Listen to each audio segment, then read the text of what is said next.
Alrighty.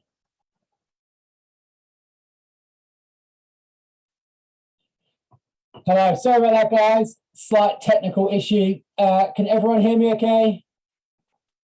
Am I all clear? Sorry about that, guys. Yes, Holly, we're back. Hayley, Holly, Paul, I hope everyone is well joining us.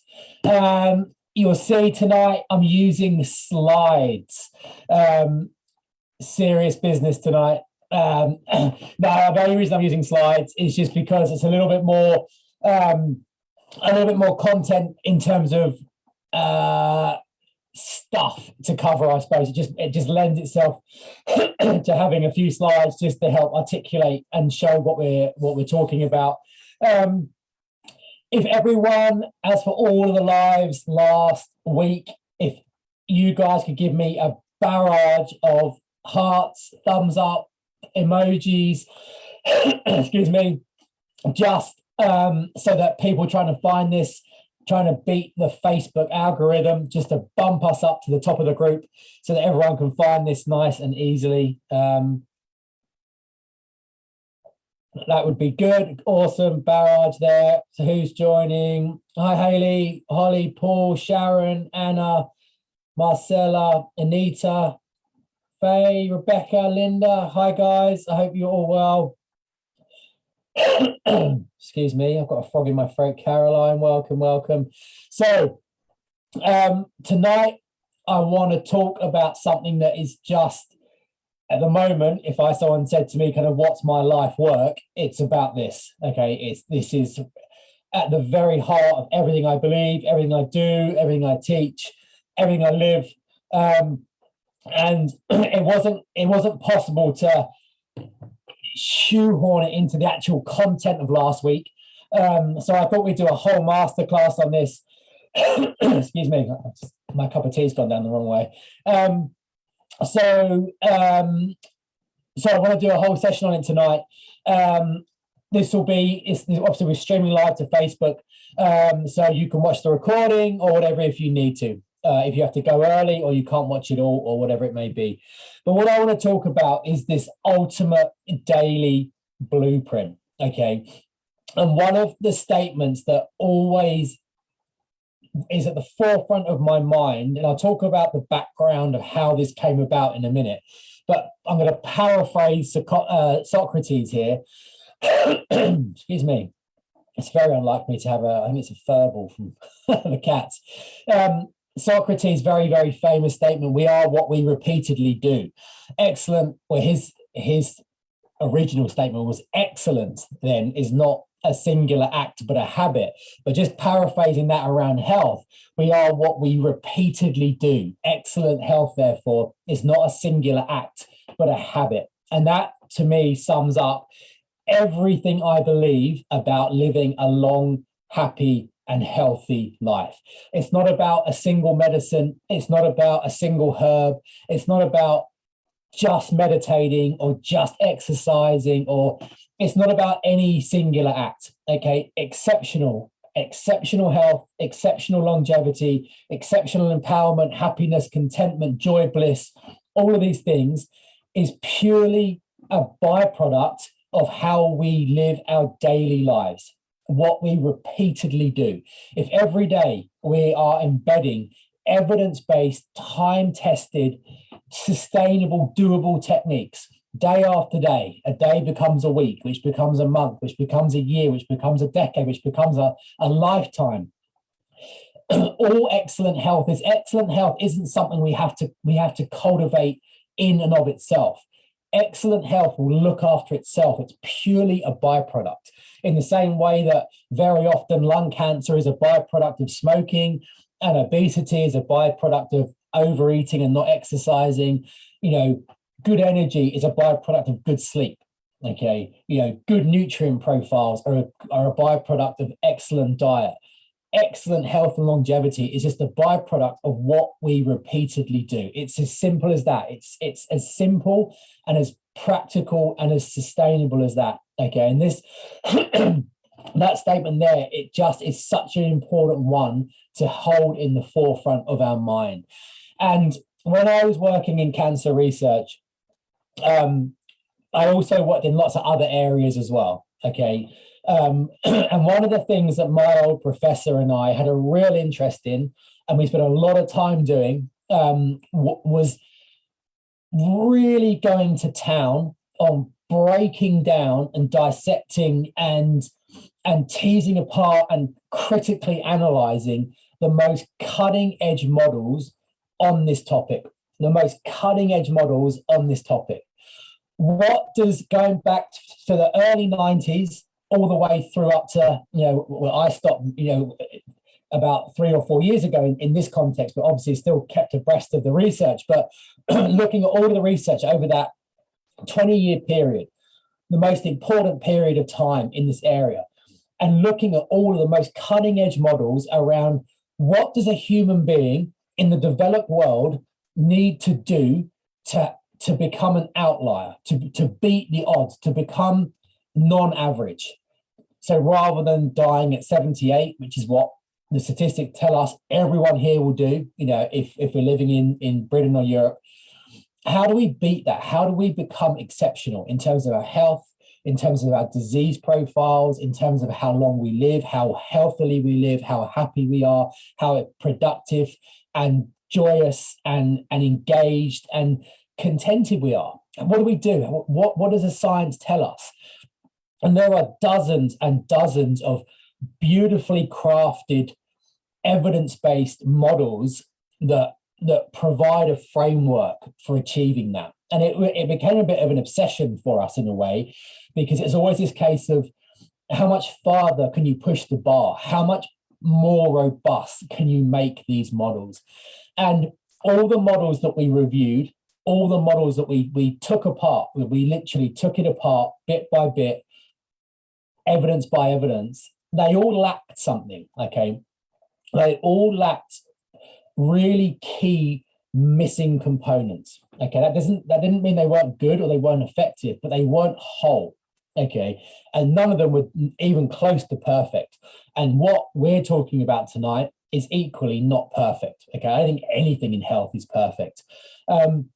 But I do genuinely believe that the model that my professor and I came up with, I do believe it's, as it stands, to the best of my knowledge, the most robust model in this area in terms of pulling together decades of Western research, dovetailing that with all of the time-tested traditions of Ayurveda and natural medicine, and putting it into one blueprint that's not ridiculous, that's not asking us to meditate for an hour, walk for 2 hours, spend 3 hours preparing our food, going to sleep at 9 at night. It's got to be practical, it's got to be sustainable, it's got to be condensed to fit the Western world. And it's got to do it in a variety of key areas. It has to be able to transform our physical health at the cellular level, the way our cells are working, the way our organs are working, the way our genome, our genetic body is working. It needs to work on the way our mind is working. What's the point of living 100 years in a healthy, robust body if we're miserable, if we're sad, if we're discontented, if we're not joyous? So I had to work on the physical body.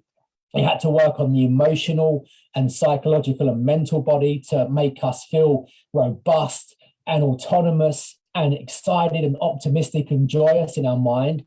It had to reduce the risk factors for diseases, particularly this dreaded trilogy of killers: cancers, heart disease, and Alzheimer's, which I spoke about last week. And it has to tap into all of the evidence around promoting longevity. Okay, so everything we looked at, everything we cut apart and added in was based around that structure. Okay. I'm just looking at the comments here, making sure everyone's good. Everyone good on Facebook? Everyone hear me? I know it's a slightly different medium tonight by using slides, but it's an important one. I hope everyone can hear me. Yeah, so it should just be a very small picture of my head in the corner, and then the slide is the most important bit. Okay. Everyone watching, all 82 of you, give me a flurry, barrage, explosion of emojis. Last time, got a few messages here on the other computer saying like people can't find the video. So just if you give it a massive flurry, it should help it get it to the top and everyone can find it. Okay, so, and as always, as we're going through this tonight, If you've got questions, if you want to go over something, reiterate something, then just let me know on the Facebook comments. Okay, and we'll crack on. The subtitles are. I'm not too sure how to turn off the subtitles. Holly might be able to do that in a minute. Okay. So why is this so important? Okay, and I know I touched on this a week ago, but this 80-20% business really is everything. Okay, it's not a small part, it's not a significant part, it's not something we need to be aware of. It's everything. It's changed the whole framework, the whole parameters of what it is to be healthy, to live a long life. And, you know, if you join me, if you were live last week and we spoke about this, you know what I'm talking about. If you weren't, then it's worth reiterating it, that what the research now unequivocally shows is that about 80% of all of the diseases that are most likely to kill us, okay, our heart diseases, most heart diseases, many cancers, a lot of Alzheimer's, most strokes, most of 80% of all of these things that are most likely to kill us, they have their foundation in lifestyle, in things we're doing and things we're not doing.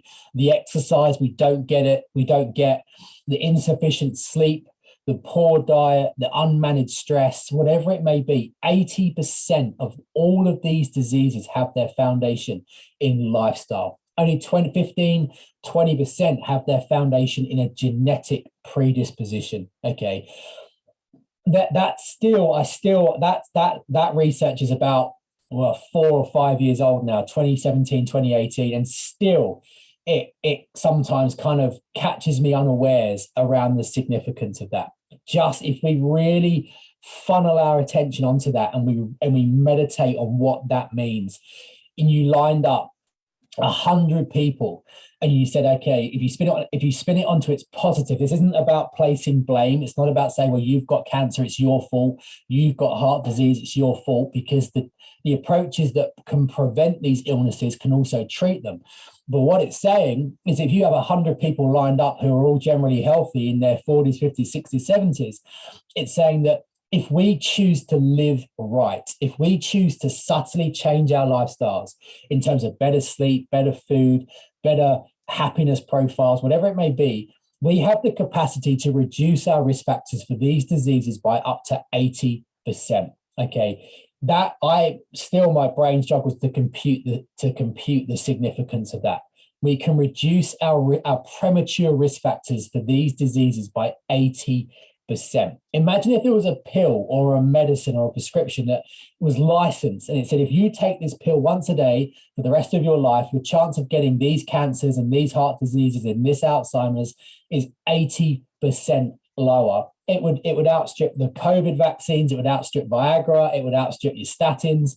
It would be the biggest pharmaceutical drug of all time. And it's there for us. It's not in a drug form or a pill form. It's in lifestyle. It's in the behaviors we do every day, like Socrates said. So that's such an important takeaway from this boot camp. The whole structure of the boot camp is built around that 80-20% statistic. It's based around this fact that if we can reduce our risk factors by 80%, how do we do that? What do we actually have to do? What we have to do is we have to change our lifestyle, okay? And we have to be proactive, okay? If we follow the middle ground, if we do what everyone else does, then we're gonna become like everyone else, okay? To become an outlier. So from a health perspective, what we all want to be, if you're here listening to this, then it almost guarantees that you do want to be. We all want to be outliers. We don't want to be the average. We don't want to be the mean. We want to fall outside of the mean. So this idea now that 78 years of age, 75, 78 years of age is the average lifespan in Britain and northwestern Europe, okay, right now. If we accept that, then we get to kind of 65, 67, 70, we think, I've got a blink of an eye left. I've got 5 years of good health, and then on average 2 or 3 years of bad health before dying. I don't view that as acceptable when the evidence shows us that we can we can have at least another 20 years of healthy, independent, vital, energized life ahead of us. And the significance of that is profound. Rather than getting to 70 and saying, okay, statistically, I've got 5 years left and then 3 years of bad health and dying, it's saying I've got to 70 and I've still got 20 years left. I could start a new career, I could start a new business, I could start a new hobby, I could start a new adventure, because I've got 2 decades left of health, at least. The evidence shows that's a realistic goal. It happens to millions of people around the world, men, women, rich, poor, hot climates, cold climates. We know that is an acceptable reality. But to achieve that, we can't carry on as we are. To be different, we have to do different. Okay, to be different, we have to do different. And that's a really key mantra, almost calling card of this whole blueprint work, is that to be different, we have to do different. And we can't expect to be different if we do the same as what everyone else does. And everyone else is most people, unless they're interested in health or they've had a health scare, are generally following that middle path of my diet's okay, it's not great, but it's not too bad. My sleep's okay, my stress is not too, it's all average. Okay, we need to move beyond average. If I could, on my deathbed in however many years, if I could have imparted that message in just one person, I would have kind of, I would be, happy with that, because I genuinely feel it's kind of what my life work is about. I feel that it's what we all need to be talking about and singing from the rooftops about, and we need our kids to know about it, we need our teenagers to know about it, we need our 17, 80-year-olds to know about it, and everyone in between. Okay, because it's just this incredibly empowering model where the whole framework has changed. So rather than getting to that retirement age 60, 65 and thinking this is what the statistics tell me, it's like I've got this whole new window ahead of me, 20, 30 years of health and independence and excitement and productivity. And it's not just about longevity. It's about, if you're in your 40s or 50s or 60s, it's about radicalizing our health, transforming our health, raising our physical energy, our vitality, our vivaciousness, our zest for life. All of this is all the same thing. This 80-20 is all the same thing. And tonight I want to just talk about what that looks like. What does that actually look like on the ground, and what's this model that we're talking about? So the Ayurvedic Mentor, one of the reasons, so obviously we opened the doors to the Ayurvedic Mentor on whenever it was, Friday, and I've been blown away by how many people have joined us. If you're listening to this and you've joined us, a massive welcome. And obviously we would have seen you in the other group. But one of the reasons we've been asked is, why did we create the Ayurvedic Mentor, our membership? Because for us, tonight is obviously a snapshot. We don't want to be here for hours and hours, obviously. But there's so much evidence. There's so much to discuss. There's so much to teach and show and empower and inform. That one of the reasons we've moved so far away now from one-to-one and group training. We used to do groups of 10 or 15 people. I used to do 3 days a week, full clinic of one-to-ones. You can't, even in that context, you can't deliver the volume of information, the volume of engagement, the out of hours support. You can't offer that level of interaction in any other model other than online interventions, online support platforms. Having designed and delivered online support interventions in the NHS and from government funding, it was a natural thing for us to do, to pick that up and apply it to this context, which is why we created the Mentor. And it's not about making loads of money for us. It's not about that. It's about what we can achieve through it. And that's why we've tried to keep that price point at so low, £19.99 a month. Most people will spend £20 a month on kind of just tap rubbish or things we don't need, or we're guilty of it. Most people are guilty of it. And we're trying to create that platform where price isn't a barrier. For us, if health becomes exclusive, it's not working. Okay. And for me, the Ayurvedic Mentor is the way that we can deliver this, and we can deliver it with an interactive, out of hours support, constant support model. And what we're talking about tonight comes from the Ayurvedic Mentor. So I've got lots of funky kind of diagrams, and just to try and shorten this down because this actually comes from like a 4-week series.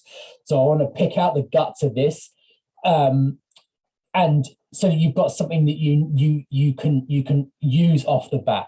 Okay, and based upon that 20 years of research that I spoke about, this is what we're left with. Okay, I'm not sure if Holly Watts is watching, is there any way we can turn off the subtitles? Some people are saying it's getting a little bit irritating. I haven't got the capacity to do that because I'm an absolute technophobe. But Holly Watts, if you're watching, is there any way you can sort the subtitles out? Then that would be helpful. So this model here is the culmination of that 10 years of research from my professor and I, analyzing 20 years of research and funneling this down into what we think is the ultimate daily blueprint for everything we've just spoken about. Okay, and you'll see that the foundation, if the subtitles are annoying you, Holly's just said you can do it from your own settings. Okay, you can do it from your own settings. I don't know how to do that, but Holly might be able to advise. So this is it. Okay, can it be better? Yeah, of course it can. Can you add more to it? Definitely. Is this as good as it gets in terms of a sustainable, doable, practical model? At the moment, I think it is. Okay, and that's not being immodest because it's not just my work. So you'll see it's a pyramid made up of 3 levels. Okay, 1, 2, 3 in an ascending order. And it's like building a house. You know, if you build a house with really strong walls and a really strong roof, it doesn't matter how strong that roof is and those walls are. If it's built on a weak foundation, it's not going to stand up. Okay, so the foundation is level 1. Okay, where you're giving your mind, your neurochemistry, your biochemistry, your immunology, your hormones. You're giving your whole physiological being and your mind the raw materials they need to transform their health and repel disease. You then move up to the second level, which is more subtle, more subjective, okay, but still as important. And then you're moving right up to the peak of the pyramid, which is what's called reactive health, where you're actually able to respond to things going on. And we're going to take these one at a time, okay? But that whole triangle and everything contained within it is umbrellaed by the right-hand box, which is interactive online support, okay? That's why online support programs like the Ayurvedic Mentor are so effective, because say you've got problem X, you can put a post up at 9 in the morning, 9 at night, 24 hours a day, and you get responses within a few hours. So you have that ability to say, I want to use this, it doesn't quite work, how do I modify it? So that whole thing is wrapped up with this interactive support from Holly and I, but also from all of the other hundreds and hundreds of people taking part. Okay, so what I want to do is work through these 3 levels, okay? And then we'll talk about what it looks like in real life. So the foundations of health. So nourishment, emotional mastery, lifestyle practices, and empowered protection. Okay, these have to be there. The obvious omission at this point is movement and exercise. There's a reason for that, and we'll get to that in a minute. Okay, but if you look at all of this research, okay, these are the things that they're showing have to be embedded into our daily life. So what are these? So nourishment is the obvious one. Okay, food. Everyone's heard of the saying, we are what we eat, but it's more than that. Our cells are physically produced from the food we eat. Okay, that food can be profoundly harming or profoundly healing. But if we're serious about preventing disease, maximizing health, maximizing longevity, that cellular nourishment has to be there. Okay, for me, the 6 tastes of Ayurveda are the framework for achieving that. So Ayurveda recognizes these 6 tastes, okay, sweet, salty, sour, bitter, pungent, and astringent. And the whole focus of that model is that if we are adopting those 6 tastes, every day, then it's almost impossible for us to become suboptimal in the key micro and macronutrients. There's really clear research from Germany how if we're consuming the 6 tastes every day, it's going to guarantee optimal nutrient delivery. Okay, so it's for that reason in the Ayurvedic Mentor we've got a whole series, an 8-week series on the 6 tastes of Ayurveda. So that whole framework is there. Then we've got things like your key foods, things we have to be eating, things like extra virgin olive oil, dark green leafy veg, turmeric, the foods that pack an exponential punch in terms of not getting sick, in terms of living longer.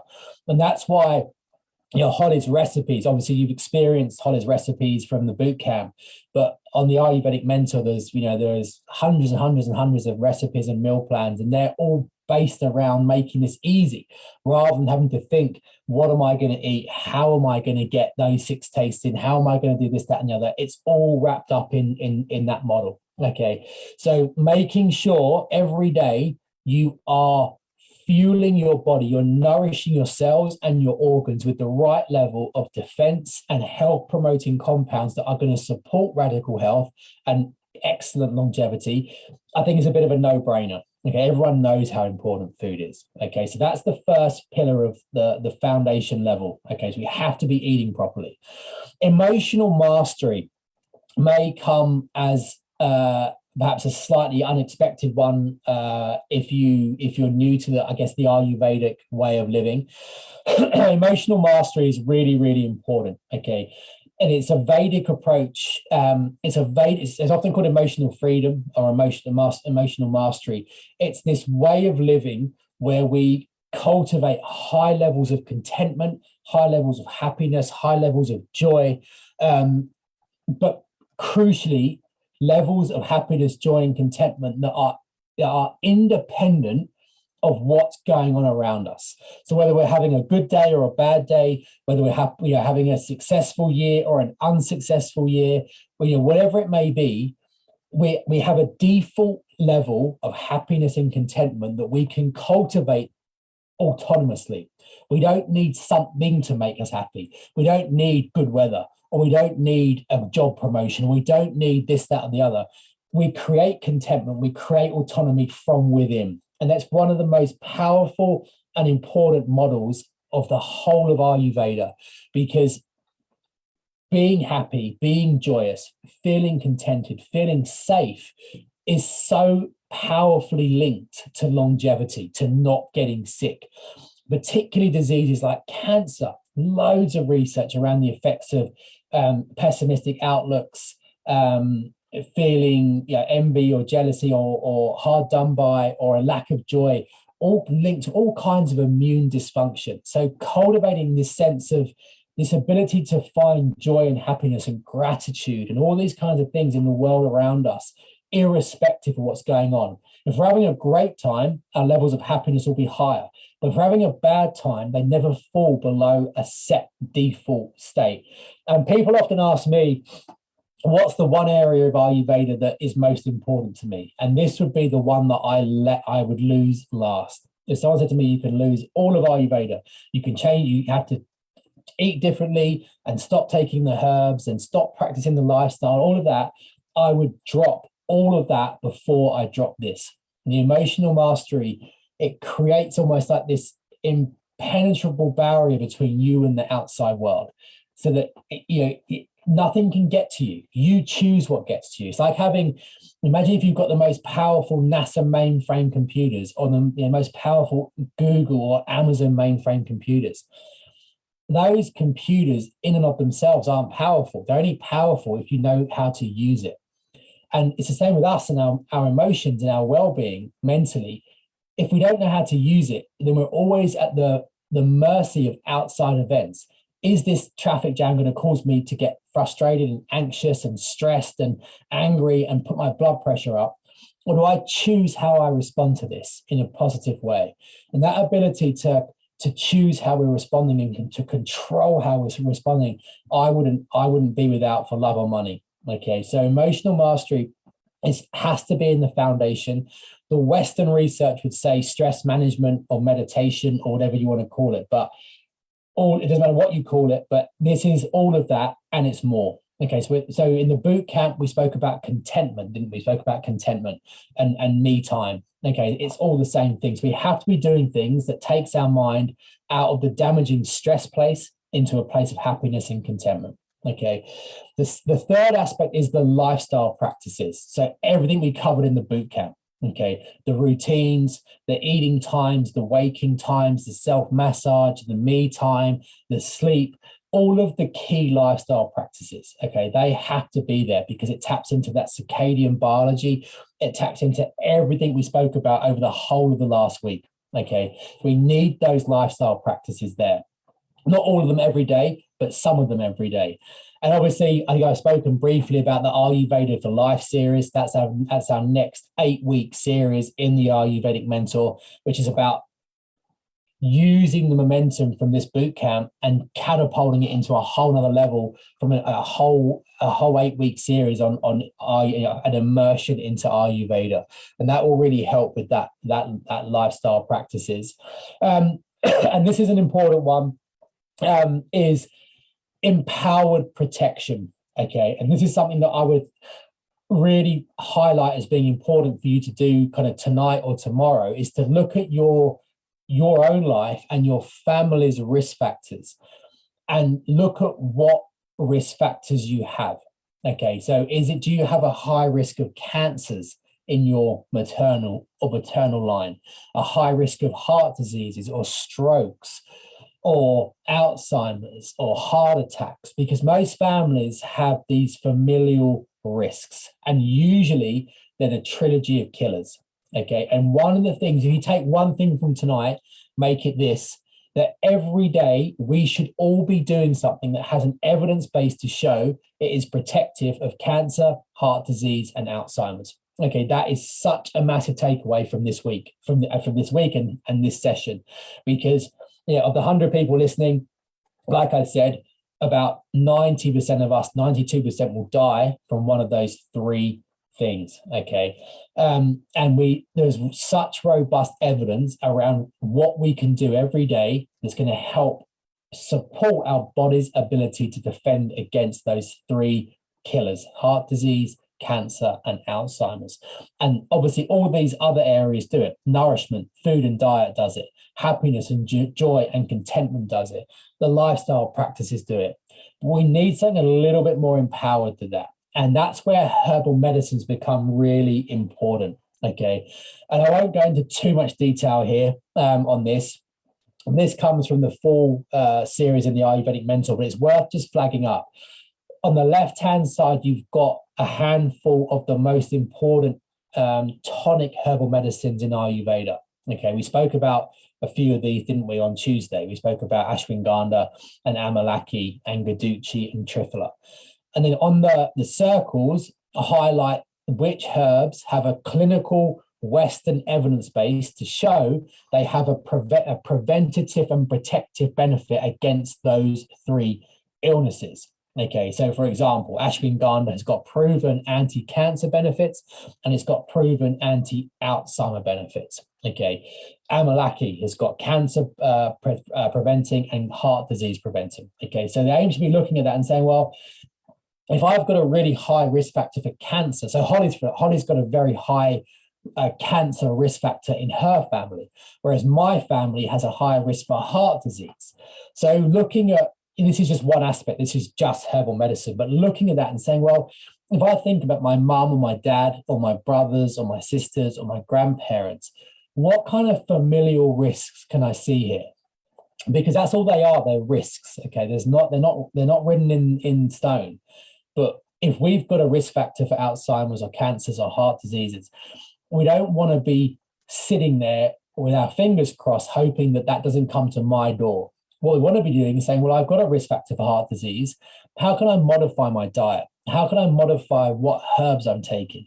How can I modify my lifestyle practices just to funnel in a little bit more, leaning in a little bit more to that particular risk? Okay. And I think this idea that when we go to bed at night, we can kind of look ourselves in the mirror and say, right now, as I go to bed, circulating in my blood are compounds that are proven to inhibit cancer and heart disease and Alzheimer's from the herbs I've taken, the foods I've eaten, the lifestyle practices I've performed, and going to bed acknowledging that, saying, this has been a good day. Today, I've given my body something it needs to make this day a day to put in the bank for making sure that I've got, another 20 years after I get to 70 or whatever it may be. And those herbs are the cherry on the cake. They're not a shortcut, but I'm a massive advocate of intelligent, sensible herbal medicine usage because they provide evidence-based, condensed,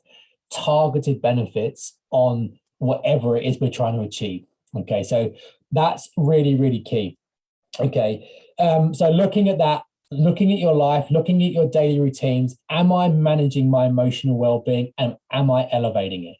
Am I nourishing my body, eating the 6 tastes? Am I practicing these lifestyle techniques that are proven to modify our genome, our immunity, all the things we spoke about last week? And am I doing things that empower me and protect me against these 1, trilogy of killers, and 2, familial risk factors? Okay. So that's the foundation of the period, and making sure we've got those in the bag. And it sounds a lot because we're talking about it, but we think about it in simple terms: good breakfast, good lunch, good dinner. If you've been following the meal plan this week, that's in the bag. Emotional mastery. Okay. It could just be picking a technique for the day, making sure we're getting in 20 minutes of meditation or me time. Simple. Lifestyle practices, getting up a bit earlier, modifying when we're eating, self-massage, easy. Okay. Empower protection, taking a couple of herbs. So this is kind of bang, bang, bang. It's doable, it's sustainable, it's easy. Okay. So that's the foundation. If that is in place, if some of that is there every day, week after week, month after month, what it shows is that we're giving our body, our organs, our physiology, our mind, the support, the raw materials it needs to make us exceptional, to make us outliers. Okay, that's the foundation. Everyone happy with that so far? Any questions on, just to whiz through Facebook, Radiator Hot Chocolate. Yeah, that's really, really good. Oh yeah, so the new meal plan coming out in the Mentor this week, new meal plan in the Mentor this week for all of you who are in the Mentor. So much research on repressed anger and cancer, huge amount, huge amount, and heart disease. And there's evidence around a pessimistic outlook on life and viewing stress as a danger rather than a challenge, and to things like Alzheimer's and dementia as well. So all of this stuff it's so important. I'm the same, but never take Trifler yet, but we'll start seeing this yet. So, okay, so that's the foundation. That's probably the most important level. Okay, it's what gives our body the ability to become exceptional. Okay, so they're the foundation for a reason. Okay, so the next thing is the second level up. Okay, where it becomes a little bit more targeted. Okay, it becomes a little bit more intuitive and subjective, and definitely a little bit more Ayurvedic. Okay, so the Western models, they have versions of this, but we bulked it out. We added more to this level. This was the level where we added more stuff ourselves, because I think this is where people have a bigger capacity to make bigger gains. Okay, so the 3 things we put in: fun and Hikigai, the Paleolithic Genome, and Herbal Empowerment. Okay, one of the reasons I think Ayurveda induces such profound impacts upon staying healthy, not getting sick, and treating illness effectively when we do get sick is herbal empowerment. Learning how to use kitchen herbal medicine, learning how to make remedies, learning how to use herbs, and learning how to view the natural world, all of the herbs and plants that come into season at different times of the year, knowing how to use different forms of herbs, tinctures and decoctions and herbal honeys and powders and all of this stuff, how to dose it properly. All of these kind of things, being really confident and competent with herbal medicines is really important to us. And it's a really important part of kind of what we teach. It's a really important part of the message. It was an important part of the boot camp. We obviously had a whole day, a whole ritual devoted to herbal medicine. We've spoken about foraging quite a lot. We've got some bonus sessions later in the week on kitchen herbal medicine. But to my mind, leaving herbal empowerment out of a daily kind of blueprint, you lose a disproportionate amount of benefit. Okay, because think about how many, if you've been on the Facebook page, on the bootcamp Facebook page this week, how many questions have we had around my sister, my brother, my husband, my wife, my mum, my dad, my brother, whatever, has got problem X, problem Y, problem Z. What can I do? Ask them for advice. And that's brilliant. That's what we're here for.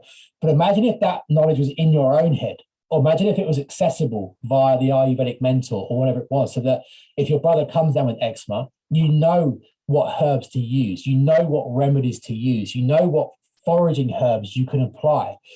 Imagine if you can't sleep, or you're feeling really stressed, or you come down with a sore throat. And rather than thinking, what do I do about it? You've got the knowledge, the resources, the confidence to say, I've got this sore throat. I know that a gargle made out of myrrh is clinically proven to kill off the infection.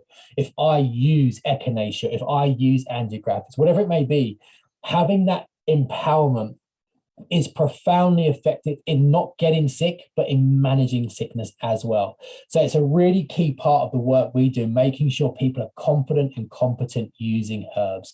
Does that mean that, it doesn't mean that every day we're going to be out foraging and every day we're going to be making remedies, but it's just about making sure that we're adding that knowledge base into it. Okay, so that's a really important aspect. The Paleolithic genome. Okay, and I don't want to kind of go into this in too much detail because it's a big topic, but this is absolutely, it's a non-negotiable. It's mandatory. Okay, those of you listening to this who are in the Ayurvedic mentor, you will know that we've got the whole 8-week Paleolithic health plan in the mentor. One of the most important series in the whole of the mentor for me. Okay, you'll know how kind of passionate I was about that when we ran it. It's a non-negotiable. Okay, this idea, a proven fact that here in the 21st century, every single one of us carries within us a genome that is unchanged from 150,000 years ago. Okay, and that genome needs wide open spaces. It needs the natural world. It needs sunrises and sunsets. It needs animals and bird song and foraging and the night sky. It needs the natural world to activate it. And what does the research show? When people in the 21st century do that, when we do activate it, when we connect with the natural world, it induces gains and transformations in our genome, our genetics, our health, our mood that is absolutely unsurpassed. And it's the biggest single omission from all of the Western research, or a lot of the Western research, is that if we were doing everything else that we're speaking about today, but we had no connection with the natural world, if we were living in, inner city Tokyo, working 70 hours a week, every week, living in an inner city flat, and we never left, we just stayed in that one place, there's a limit to how much success you can get, because without that Paleolithic genome being activated, we cannot give the body what it needs and what it recognizes. So we need things like nature immersion. We need things like forest bathing. We need things like mindful walks. We need things like connecting with the seasons, connecting with the tides, with the sunrises, with foraging. We need that Paleolithic genome activated. Okay. And if you're in the mentor, and if you joined the mentor recently, or if you're an older member but you haven't watched it, please check out the Paleolithic Genome series, because it's one of the most important kind of pieces of work that I think I've ever done in terms of just the novelty of it and how important it is. Okay, it's not my work. I'm just drawing on the research, but it's so important. So do check out the Paleolithic Genome. Make sure you're getting that nature connection. Okay, and lastly on this level is something called swastha. Okay, kind of what it is to live a meaningful life, a purposeful life. Who here has heard of Ikigai? Give me a thumbs up if you've heard of the concept of Ikigai. Lots of thumbs up there. So Ikigai relates to a Japanese concept of why I get up in the morning. What's my meaning? What's my purpose? If you're a yogi, it relates to the Ayurvedic concept of dharma. What's my meaning? What's my purpose? And again, it's so often missing from the Western blueprints, but we had to put it in because the research, particularly around longevity, okay, people getting illnesses and living much longer with them in good health, people not getting ill. If you look at the research around people getting to 85, 90, 95, 100 years of age in good, healthy, independent, they all say that it's not because they don't want to die, it's because they want to live. They've got purpose, they've got passions, they've got interests, they've got hobbies, they've got something that keeps them feeling vital. And we need that in our lives. And I can think of, off the top of my head, about 15 plus patients we've worked with over the years who have failed, they failed to get on top of their health problems using the best of conventional medicine, the best of Ayurvedic medicine. And then as soon as they find Hikigai, as soon as they find meaning or purpose in their life, the symptoms just begin to melt away. Their blood counts improve, their liver function improves, all of these clinical markers. Nothing's changed. We haven't added in any new treatments. The conventional doctors haven't added in any new treatments. They found their meaning and purpose, and their body said, that's why I should be healthy, so that I can fulfill that goal, that aim, that purpose. And then the body moves. I mean, if you're saying to the body, be healthy, be healthy, be healthy, and the subconscious is saying, well, what's the point? What's the benefit of being healthy if I haven't got that dharma, that purpose? So if you join those two things together, we need that sense of, this is who I am, this is what I do, this is what makes me tick, this is what makes me feel alive, this is how I identify myself. And if you add that into the fray, it's not important enough to be in the foundation, but it's important enough to not leave out. Okay, so we need those three variables. Okay, we need to have fun and purpose in our lives, we need nature connection, and we need to be empowered with herbal medicines. Okay, so that's the second level. And then lastly, we've got reactive health. Okay, because even with the best self-care practices, the best will in the world, everyone falls ill sometimes. Okay, obviously myself included. And knowing how to react to that, knowing what to do about that, and knowing how to react fast is the be all and end all. Okay, most illnesses, most diseases, most household problems, the key to success is speed. Okay, if you've got a sore throat and you intervene straight away, often you can nip it in the bud.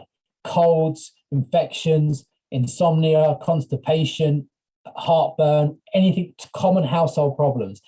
If you act straight away, you can nip them in the bud. If you wait until they're fully developed, your window of opportunity to manage it effectively drops by the day. Okay, so the key thing here, and this was the kind of the clinching reason for when we decided to actually go live with the Ayurvedic Mentor, 2.5 years ago, and we actually pulled the trigger on it. This was a deciding factor, was that ability for someone on there to go onto the Facebook page and say, I can feel sinusitis starting. What do I do? And within a couple of hours, getting evidence-based qualified advice, that to me was that tipping point of this, we have to do this. Okay, because knowing what to do, knowing, this problem's happened, I need to use this treatment. And the Ayurvedic Mentor's got so much resources to facilitate that. It's got something called ailment management plans, which are detailed guidelines for how you manage, dozens and dozens of problems. There's that live reactive support from us. There's the herbal remedies, there's the full arsenal of treatments that are available there. So that reactive health is really, really important. Knowing yourself.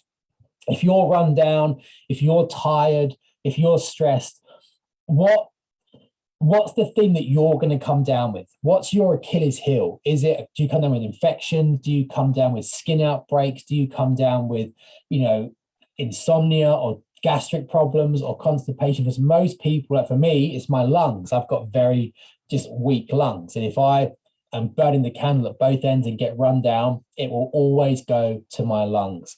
So I've got prepared, a herbal protocol for if I feel that burning in my lungs, I can hit it really hard, really quickly with an evidence-based natural treatment plan to nip it in the bud, and looking at yourselves, looking at your husbands and wives and friends and siblings and parents or whatever, and saying, how can I support them? What's their Achilles heel? That reactive health, this is in all of the models, all of the blueprints. This is reactive health, this ability to react evidentially and safely and effectively when things go wrong. That has to be in this blueprint, in this model. Okay. That's what we need. If we've got a foundation of knowledge and support and ability to fulfill those variables on a daily basis, then we're tapping into everything we need to tap into. Okay, we're not spending 8 hours a day doing this. It sounds a lot, like I said, because we're teasing it apart. But that's the blueprint that I live by. Okay, it's the blueprint that we've used in well over probably 1,000 people over the years. And it's a case of adding in one small thing at a time. Okay, this week, you may find that, the week after the boot camp, you're using a couple of things. You might be still massaging and you might still be modifying when you're eating.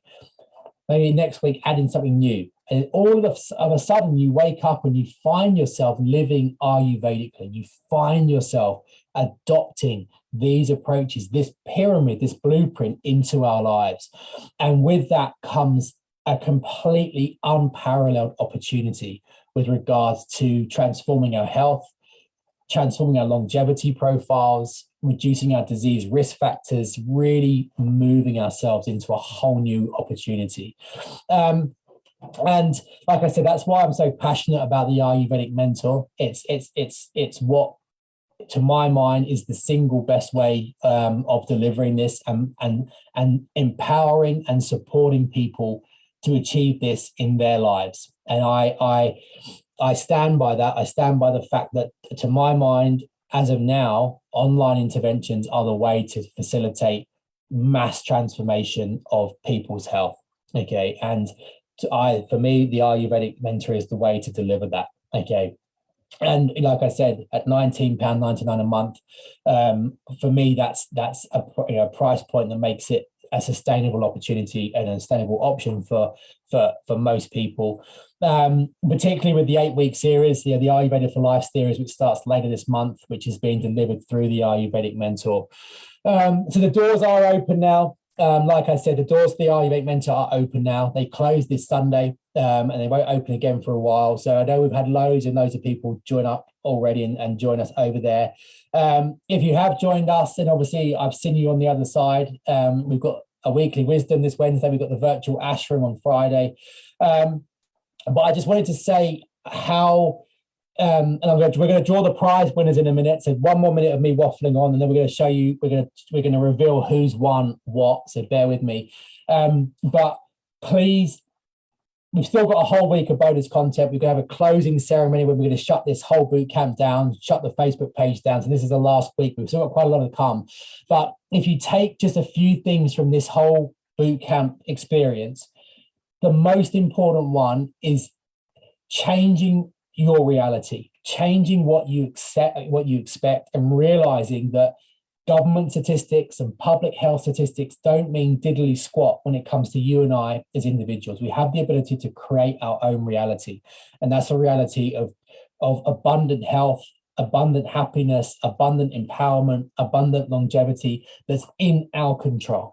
Okay, that 80-20% ratio is so important. And for me, if you said, okay, well, if you just got that one thing out of it, that increase in optimism around what you can expect. If you're listening to this as a 50-year-old or a 60-year-old or a 70-year-old, thinking, okay, well, great, I've still got 20, 30, 40 years ahead of me of good health. Okay, so if you're serious about taking control of your health, if you really want to transform your health, if you want to raise the bar, if you don't want to be, I'm okay, not too bad, I want to be abundantly vivacious and joyous and happy and healthy, then please really look at that pyramid. Look at that pyramid and try and make sure you're adopting a variety of those key approaches into your life. And if you want support to achieve that, then seriously consider the Ayurvedic mentor, because not only has it got all the series all around the diet, nutrition, lifestyle practices, all of it, everything we just covered, but it's got the ability to ask questions. It's got the ability to ask for help,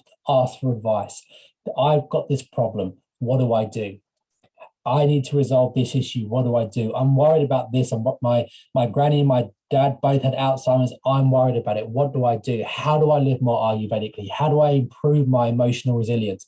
That ability to ask questions, to get support from Holly and I, all of Holly's meal plans. Yeah, I'm not doing this as a sales pitch. I'm doing this because to really try and help people raise the bar of their expectations. And for me, the Ayurvedic mentor is the most effective way that I can facilitate that goal. Okay, so if you're looking to transform your health, if you're looking to really, really, make this the year where you become that outlier, then from my perspective, the Ayurvedic mentor is the most effective way of facilitating that. Okay, so I'd love for you guys to join me there. Right, so on that note, who has won what? Okay, so Holly has gone through all of the Facebook analytics around the things we spoke about. So our competition winners for embracing the week and the rituals, the Fushi Herbal Bundle goes to Helen Stellatano and Jessica Taylor. Are they here? Are you guys? Who's here? It's Helen here. Is Jessica here? Sod's law, they're not here. So for the most helpful and supportive engagements, the Yoga House props goes to Holly Hayward and Haley Crook. Are you guys here? And then for sharing and tagging on social media, the Nosh balance balls go to Sharon Bingham. So if you're here, massive well done. If you're not here, then I'm assuming, Holly, that they'll go in the post in some way, shape, or form. Okay, so I'm just going to whiz all the way back to the top. So that is what you want to be thinking about. Just kind of stick it on your door, stick it on your wherever, and just try to not let a day go past where you're not doing some of these things to make you exceptional. Okay, I can't overemphasize the impact of this daily blueprint on how we experience our body, how we experience our mind, and our ability to cultivate radical health over the next, however many years we've got. Okay, so please take it seriously. Thank you so much for joining me this evening. To have 100 people on here on a Monday night it just blows my mind. So super grateful. Any questions about this, please let me know on the Facebook page, and I look forward to. I'll let you know we've got bonus sessions on foraging, on how to use willow bark. We've got some kitchen herbal medicine stuff coming up. We've got some Q&As. So we've still got quite a lot of stuff coming your way on the boot camp before we close at the end of the week. Okay, so thanks for joining me, guys. Have a lovely, lovely evening, and I will see you all very soon. Have a good one.